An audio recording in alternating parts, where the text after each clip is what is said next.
call to order the Rosemount Planning Commission meeting for Tuesday, November 25th. Please stand for the Pledge of Allegiance. I pledge allegiance to the flag of the United States of America and to the republic for which it stands, one nation, under God, indivisible, with liberty and justice for all. Are there any additions to tonight's agenda? Madam Chair, there are no additions to the agenda this evening. Thank you. At this time, we will take input from the audience on items that are not on tonight's agenda. Is there any input from the audience? Seeing none, we will move forward to our consent agenda. We've got one item on the consent agenda tonight. It's our minutes of our September 23rd, 2025 regular meeting minutes. Are there any comments or questions from the commission on the consent agenda? I'll make a motion to approve the consent agenda. Second. It's been moved by Commissioner Kenninger, seconded by Commissioner Reed. All those in favor, please say aye. Aye. Opposed? Motion carries. We have no old business this evening. We will move on to public hearings. We have one public hearing this evening. Request by FRATTALONE Companies for renewal of its small-scale mineral extraction permit for 2026 and 2027. And I will turn it over to Julia. All right, so a little bit of an overview of the request tonight. So the Planning Commission is being asked to consider a request to renew the small-scale mineral extraction permit for FRATTALONE Companies for both 2026 and 2027. This small-scale mineral extraction operation was approved by Council back in May 2023, and they most recently received a one-year permit renewal for this year for 2025. So a little bit of an overview. Small-scale mineral extraction is permitted in the city as an interim use in specified areas, and now there's a 2-year limit for the IUPs for mineral extraction. Prior to our zoning code update, though, IUPs for mineral extraction were only valid for a year. So that's why for this renewal, we are doing the 2026-2027 renewal. So a little bit of an update on the site. For the first 3 quarters of 2025, about 127,000 cubic yards of material has been extracted. This is larger than previously in 2024, but it is consistent with what the applicant had originally stated back in their original submittal with what they planned on extracting per year. There has been no cubic yards imported or brought onto the site in 2025, and then mining has taken place in the northern portion of the site, which I'll show you later on in the PowerPoint as Phase 1. The applicant still plans to continue mining within that Phase 1 and then working their way south. So a little bit of an overview of the site. The area is located south of County Road 42 and west of Emory Avenue, and is roughly 78 acres in size, but the mining area is about 26 acres in size, with the active mining area being about 9.7 acres, which you can see is in that southern portion of the site. So here are a couple aerial images from October 2024 to September 2025. You can see on the left-hand side that they are working that way south throughout 2025, and they are expanding south and also west and east along that first phase. Here's a little bit of another panoramic image shown on the left-hand side, April 2024, and then on the right-hand side, May 2025. You can see they're still working in that Phase 1 section, moving south, and sticking to what they have been planning for extraction in Phase 1. So here's their site plan that they have submitted. You can see County Road 42 is going to be on the left-hand side, and then Emory Avenue is going to be running adjacent to where that Phase 1 and Phase 2 is. You can see that mining boundaries within that Phase 1, the stockpile is going to be located on that northern portion, which you can kind of see in that aerial imagery. And they are continuing to move south along that phase. And here's an overview of the reclamation plan. Again, you can kind of see they're working on that Phase 1, and they'll plan to expand into that Phase 2 once Phase 1 is completed. And then staff did go to the site to take photos and as well as identify, site constraints. So you can see that this first photo looking out on Emory Avenue and then kind of panning around that Phase 1 area to the west, south, and north. And then here's a little bit more of an overview in that Phase 1. You're looking west here towards the existing tree landscape on the area, and as well as just panning around north, west, south, and east. And then there is a recommended action in front of the commission today, so a motion to recommend the city council approve the FRATTALONE Company's small-scale mineral extraction permit for 2026 and 2027, subject to the terms and conditions in the 2026 and 2027 draft conditions, which was the part of the agenda packet that the commission was given. I know the applicants here, they can speak to any specific questions, and then I can also answer any questions the commission may have as well. Thank you, Julia. Are there any questions for staff at this time? No. Thank you. Thank you. This item is a public hearing item, so at this time, we will open up the public hearing. Anyone in the audience would like to speak on this item may do so at this time, coming to the podium, stating your name and address for the record. Does anyone have any questions for the applicant? No. Okay. Seeing no one wanting to speak at the public hearing, I would entertain a motion to close it. Second. Do you want to make the motion? I'll make a motion to close the hearing. Okay. Second. It has been moved by Commissioner Biedner, seconded by Commissioner Reed. All those in favor, please say aye. Aye. Aye. Opposed? Motion carries. The public hearing is now closed. Julia, I apologize if you said this and I spaced out, but I just wanted to confirm in our packet that there was no complaints, no issues with this. Yeah, I was just about to mention that as well. No, we did speak with the Rosemount Police Department. There were no calls made, no complaints made within the 2024 and 2025 year so far. So Thank you. I know it was in our packet, but I like Yep. to just have it publicly Yes, thank you for pointing said that as out. well. Thank you. At this time, anyone have any final questions or comments before we move forward? No. Okay.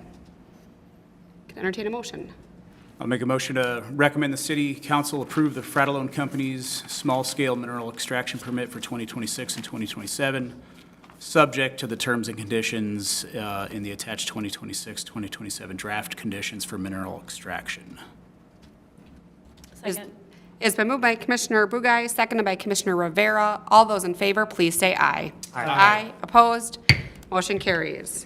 This item will move forward to City Council on December 16th. Tentatively on December 16th, but that's when it's planned. That concludes our public hearing section this evening. We have no new business. We will move on to discussion. And first up on our discussion agenda is Anthony for our annual administrative review of small-scale mineral extraction operations. Thank you, Madam Chair. As the commission may recall, with the zoning code update, we shifted from an annual renewal of our mineral extraction permits to a biennial renewal, meaning half of them are renewed each year. So as we were doing our site tours, we thought it would be helpful just to give the commission an idea of how things are progressing out there. The information will be a lot more high level than what you would typically get for a review, but there are some photos involved and before and after aerials from this spring and then late fall. So we'll start with our largest operation, Dakota Aggregates. You can see some bullets here of high points as far as their progress goes. The lake expanded by 7 acres that's being dredged. They're currently stripping 8 acres west of that site, so the lake will continue to expand westward. It used to be anchored to a specific spot on the shore. The dredge is now being moved around the lake on cables, similar to how a video camera moves around above the football field. So that's kind of how they're pulling it around the lake now. The North Mine area, as the commission may recall, had recently had some expansion approved. The lease for that northern mine area expires in 2028. They're reclaiming 8 acres on the North Mine area, and then they're stripping the final 12 acres. This is that area that was above the berm, between the berm that is slowly getting smaller in County Road 42. I'll go into that a little bit further as I share some photos of that site. You can see here the recycled aggregate product that they sold was 192,000 tons. Over 2.1 million tons of material were sold from Dakota Aggregates site this past year. This is an aerial from earlier in the spring, April of 2025. Note the western side of the lake here, also a little bit on the east. As I move forward, you'll see how that changes. So it's moved further west. It's also grown a little bit over here on the east. This is the area, the 8 acres that is being stripped and will continue to be mined as the lake moves west. So I'm just going to go back and forward once more so you can see the change from the spring to the fall.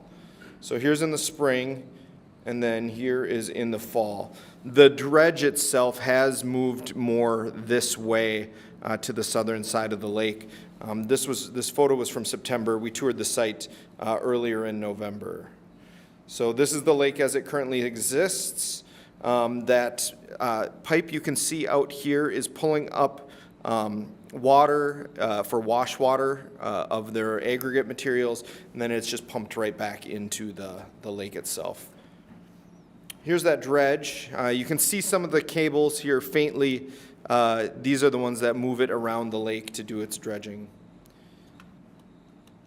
This is that 8 acres on the west side, just west of the lake. What they do is they strip the topsoil, create kind of a berm, they strip the clay, then they do their mining, and then once they're done, in this area, the topsoil will be moved to a different portion of the aggregate area because they have to use it for cover elsewhere, but also the lake area is technically considered reclaimed because that is the final state of that site. That will be a lake, a permanent lake that will be developed in the future, similar to what you would see at Cobblestone Lake in Apple Valley. That's a former quarry.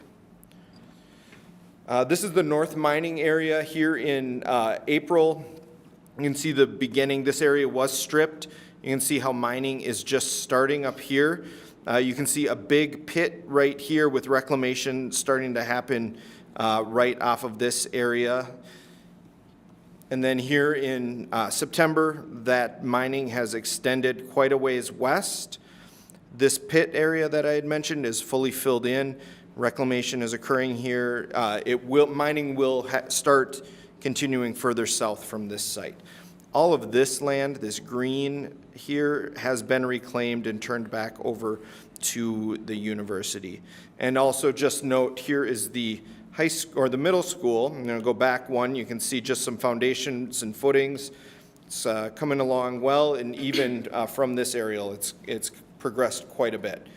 So this is that northern mining area that I mentioned. It's about 50 feet down that it's being mined. So the sound from the actual mining operation is pretty low. Material is placed on the conveyor belt, and then it is shipped to the southern area from here. So there's no trucks hauling. That's something that stopped quite a while ago. And then this is that northern area. So I'm going to back up a little bit. This area here is the northern half of this northern mining area. You can see here it's been stripped. They're still working on getting that clay off of there so that they can dig down and start accessing the aggregate material below there. They've been using the topsoil to create a berm along County Road 42 just from a visual standpoint. But again, this will also be mined down to a depth of about 50 feet. I do just want to note, too, the city has received a couple of calls regarding the noise and vibration overnight. Dakota Aggregates has a 24/7 permit. They are allowed to operate overnight. They were actively working to get this area stripped and prepped for mining in the spring. That will be done on December 5th, and then it will be a lot quieter because there won't be bulldozers doing all that work, especially not as close to County Road 42. We followed up with the residents. We talked to the operator and gathered that timeline from them. So that's just an update on that regard.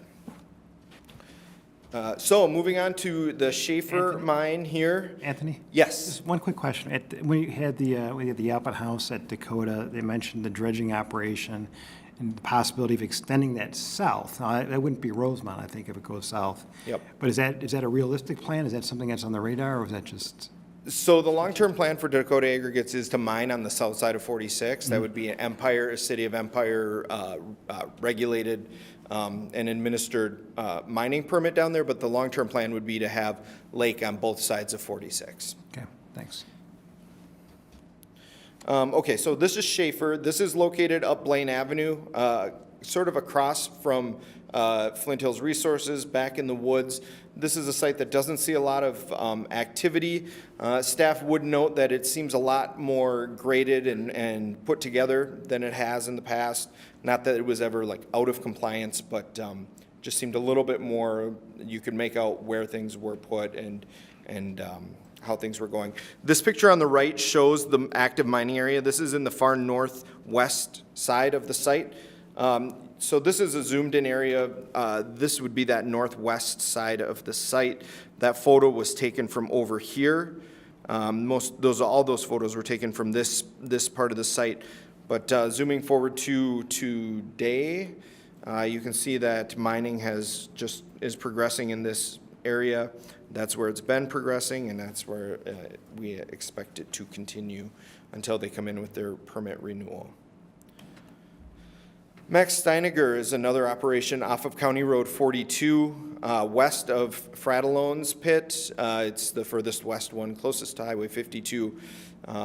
You can see here the two images. The one on the left is from in April.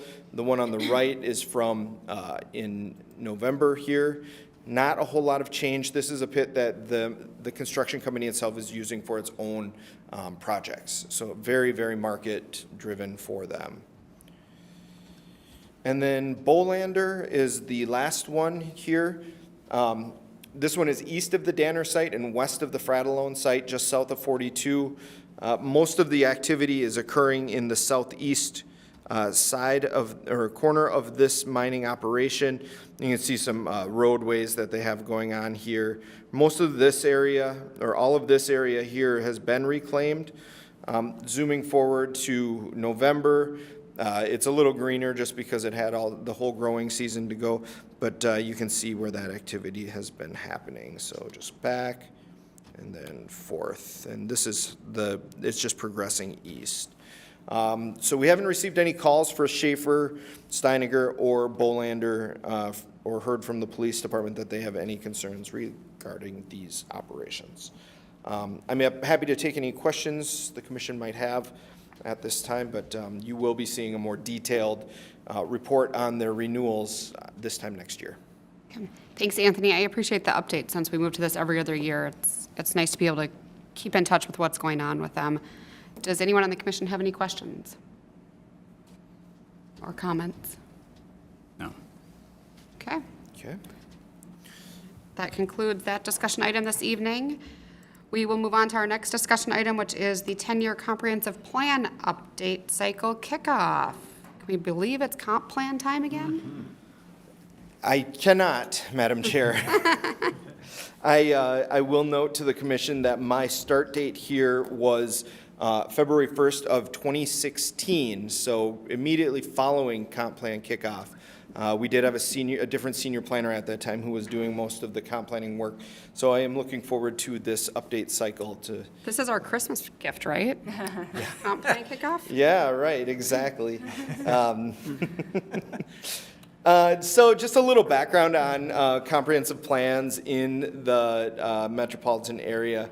The Metropolitan Land Planning Act, which was enacted in 1976, requires municipalities within the 7-county metro area to, one, create a comprehensive plan, and then two, update it every 10 years on a decennial cycle. The purpose being that the act recognizes that development in one city could have impacts on the regional systems, sewer, parks, things like that, and that,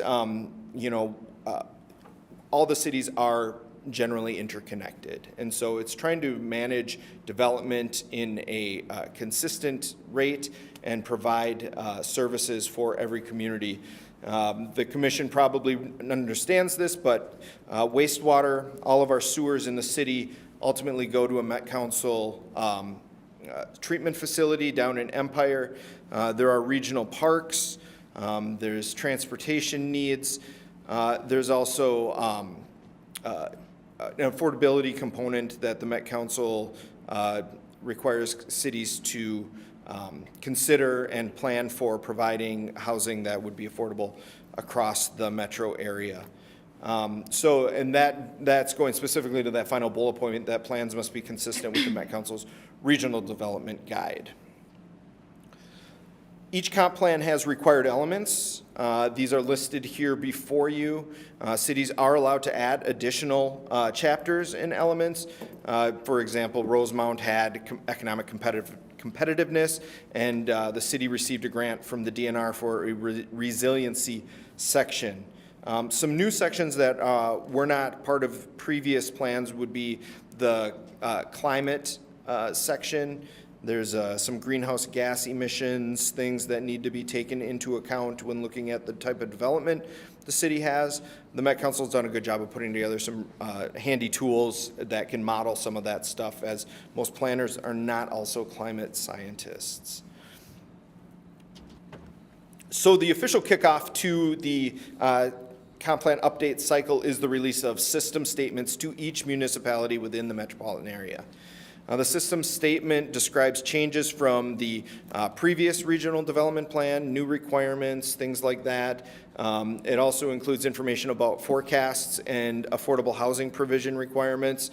And then they also describe how the city's systems integrate into the regional system. So how the city's wastewater management system fits in with the system that sends all of our waste down to Empire, as well as transportation systems and things like that.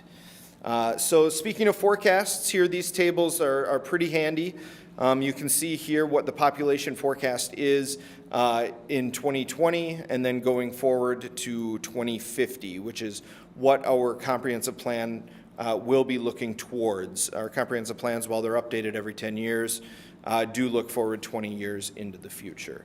So you can see here that the Met Council is forecasting a population of the city of Rosemount of 38,800. We are giving them a little bit of feedback because we've had some land use designations change from to higher density residential. So that should add some households and some population, but nothing too impactful. That 38,000 has been pretty consistent since I've been here with the city. And you can see it also broken down by households and employment numbers as well. As I mentioned briefly, there is an affordable housing component that must be considered by each city. This table here gives what the Met Council is identifying as our city's share of affordable units. Affordable is defined as housing that is no more than 30% of a household's income. So for reference, the average median income in Rosemount is $127,000 a year. So 30% AMI would be $38,000 a year for the household. That equates to about $1,060 a month rent. For a 31,000 to 50,000, or excuse me, 31%, 50% AMI, that's about a $1,700 a month rent. So just to give you a little bit of perspective there on what kind of housing we're looking at for those. And then housing developers or developers of this type of housing usually seeks either tax increment financing, some tax credits from the county to help bridge the gap and provide this type of housing for these people. But you can see out of the overall total number of households that will be coming and added to the population, the number is relatively achievable, I would say, in my opinion. So there's some next steps in the very beginning stages of the comp planning process. The staff will be meeting with consultants for collaboration and assistance on developing our comprehensive plan. The last go-round, it was done entirely in-house except for the very technical sections like water, wastewater, and transportation. Because there wasn't a lot of growth between 2008 when the prior comp plan was adopted and when the last one was updated. So as the commission knows, there's been a lot of changes since the last comp plan was adopted, and our comp plan should be a lot more the work involved in updating it will be a lot more in-depth. So in addition to talking to consultants about potential collaboration, we will be developing a communications and engagement strategy. In addition to just regular methods of communication that the city is always doing ongoing through our newsletter, social media posts, things like that, there will be targeted outreach to specific parts of the city that will be seeing growth, specifically the southeast quadrant, east of 52 and south of 42, talking to those property owners, seeing where they see the city developing out in that way. And then also checking in with our rural residential part of the city, the northwest part of the city, to get a feel for how they are feeling for their part of the community as well. So that's kind of where we're at right now. It's very early. But then also from a staff side of things, we're going to be reviewing the zoning ordinance, looking at recent development patterns, the units per acre that we've been seeing develop in the city, so that we can meet those requirements for density and affordability in the Met Council's 2050 plan. So with that being said, happy to have some conversation with you guys. If you have any thoughts at this point, this is something that we will be talking about going forward. I don't know, Commissioner Reed, if you were here around the time of the last one. I think it was probably the two of you.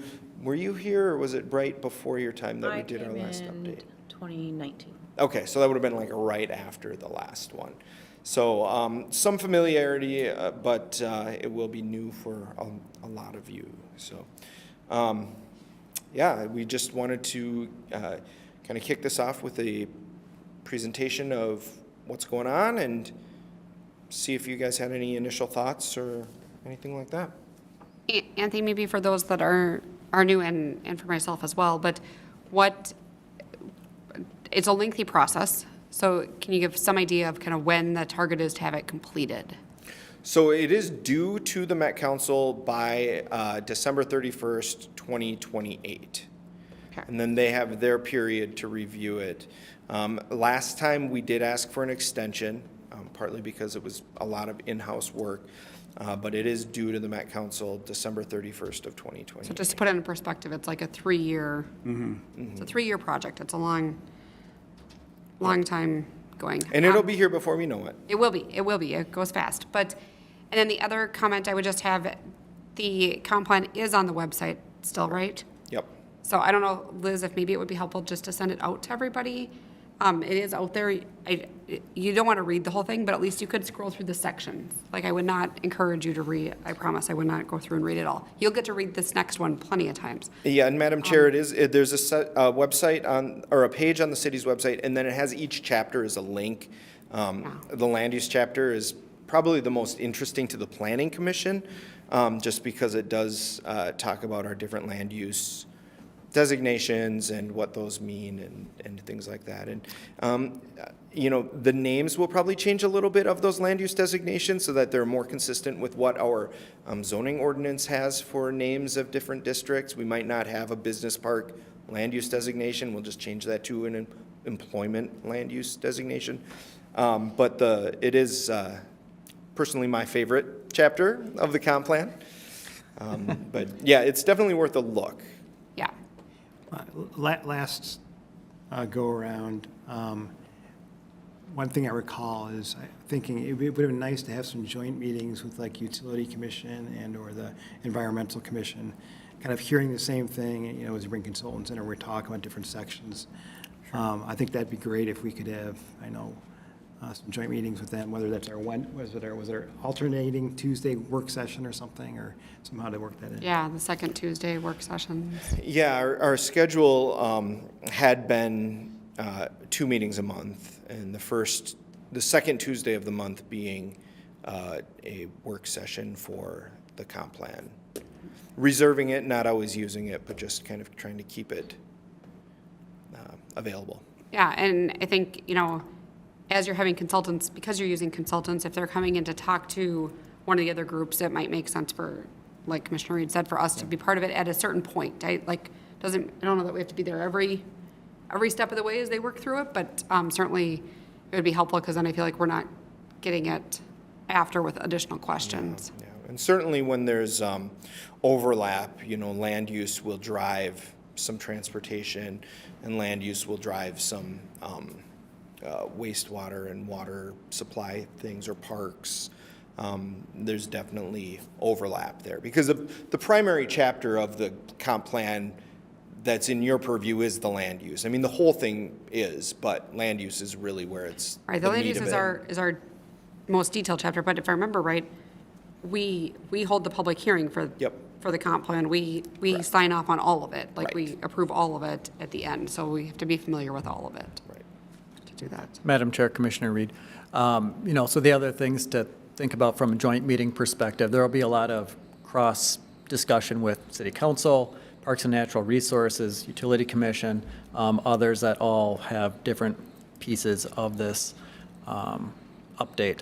And as Anthony noted, it's, about a 2-year process, so we're just kicking it off right now that the system statements are released to all of the cities.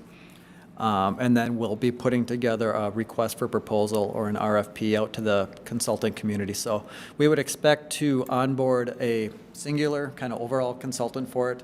The more technical aspects, which Anthony mentioned, is more on the engineering side. Often you use a different firm, more engineering heavy specific. Sometimes they partner up with the primary consultant that would guide the land use and the rest of the comp plan update.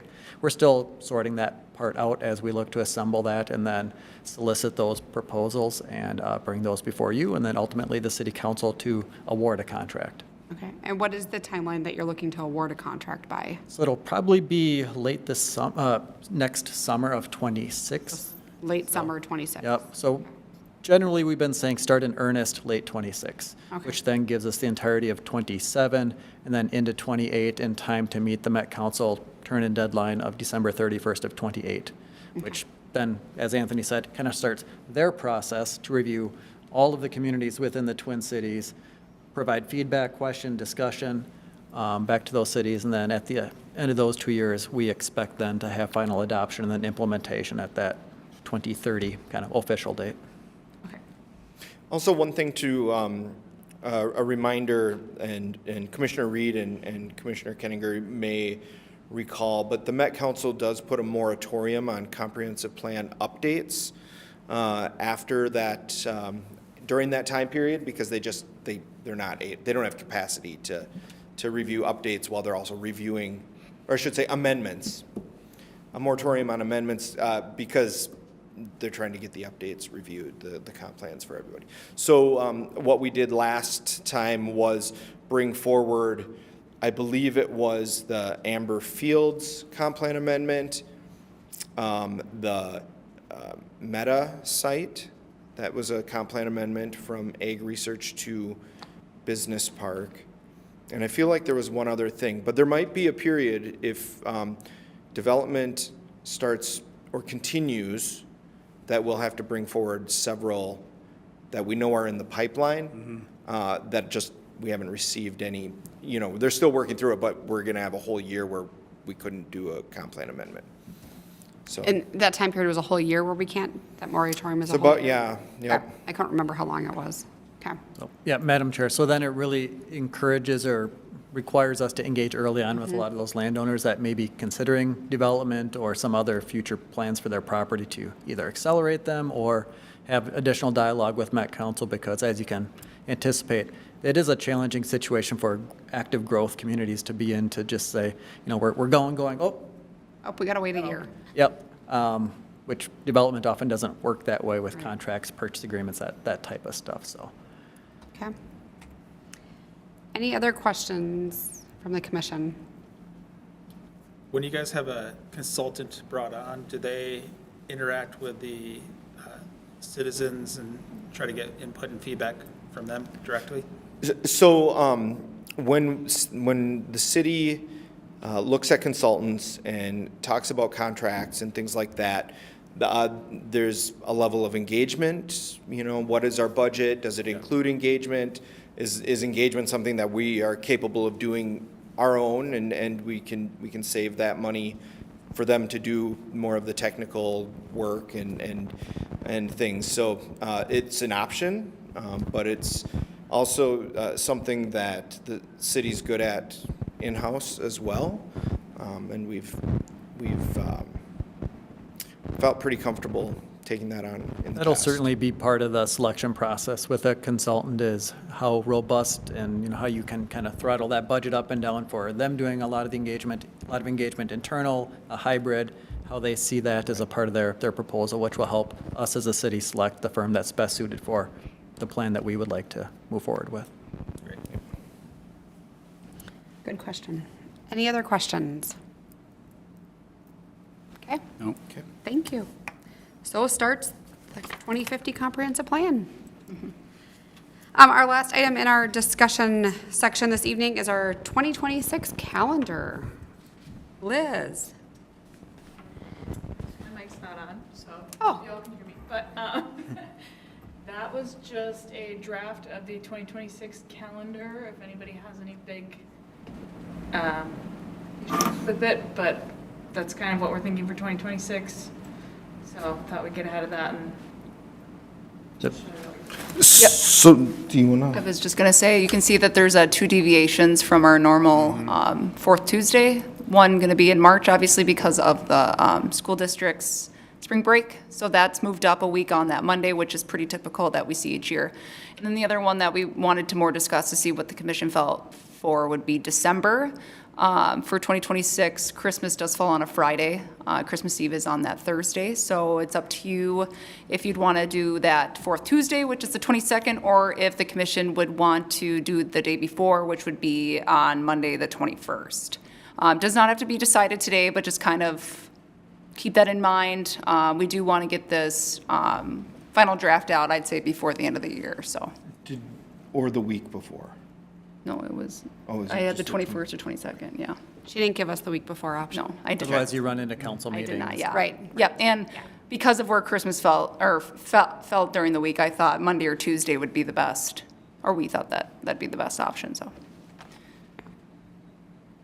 Yeah, because council meetings are on Tuesdays as well, right? So their meeting is the 15th. Yep, So, because like this year, it's the Monday before, and if we followed the same pattern next year, it would be on the 14th of December, and that's extremely early. Right, yeah.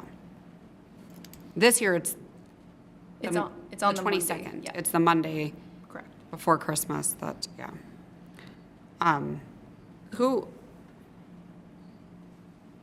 Do we have folks, I know we've got some folks that weren't going to be here that Monday, the 22nd, for our next one. I'm not, yeah. Yes. I'll be here. You'll be here? Yep. I'll be here. I do not think I will be here. Okay. I wasn't planning to, but I might be. You might be, okay. We need 4. So your 1, quorum? 2, 3, we've got 3 of us, for sure. So And then we I- got Ellis possibly.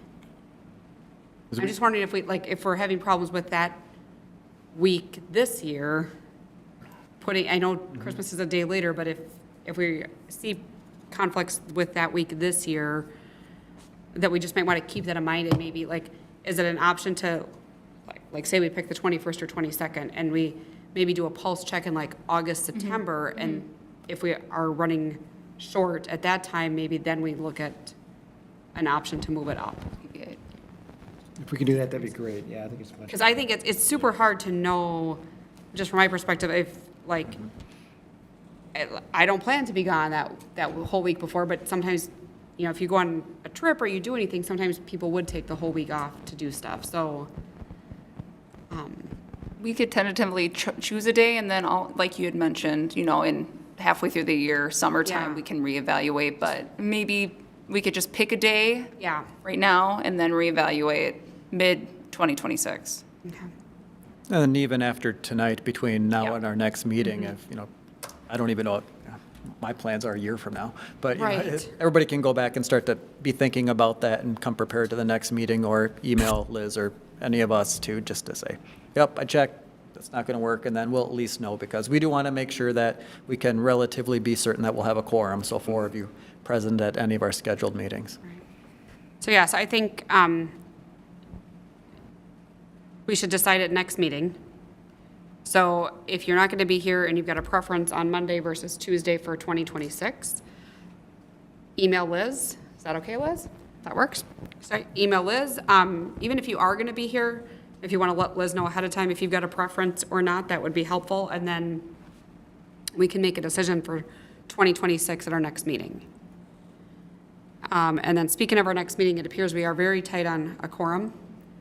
So, Arnab, when you know for sure, if you can let Liz know, and same thing, Commissioner Biedner. Yeah, I'm out of town. You're gone, okay. So we've got I will be here. Bugai, Reed, Kenninger, and then Arnab, when do you know, when would you be able to commit? No, I can commit right now. You can I have commit. a flight, I'm coming back on the morning. So if something happens with the flight, then I cannot Okay. make it on the day. So, A domestic flight? well, it's coming from outside. Okay, so greater chance, right? Like I'm thinking a domestic flight, like The greater, last flight is domestic, it's coming from Miami, but okay, I will be on a cruise, so I don't know if the cruise will, right, many but, different things can happen, so. yep. But you know that morning, so yeah, so we might have to pivot. And then can we check with Ellis to see? I think he's not here because it's a Monday, and he's typically can't do those Monday meetings because he has another commitment, We'll follow up with him individually just to, just to confirm. So we are super tight. So for next year, the options is still between the Monday and the Tuesday, or are we Yes. considering the week before? A Monday or Tuesday is what they prefer to go with, because otherwise it's, if we move it the week before, we'd have to do it on the Monday, the 14th, which makes it super tight for developers and for them to get stuff submitted for the meeting. And then we'll check in late summer to see how people are doing. Yeah. So the options at this time for 2026 are either the Monday or the Tuesday. The 21st or 22nd. Okay? Does that sound good? Yep. Liz? Okay, she's shaking her head. Sounds good. Just a reminder, our next meeting is December 22nd. And so if you aren't going to be here, Liz heard tonight for most people, so we've got that covered. And then you can see in the calendar the next two meetings, January 27th and February 24th. Any other discussion items, comments, questions from the commissioners or staff? nothing. Okay. Well, with that, I will adjourn the meeting. Meeting adjourned.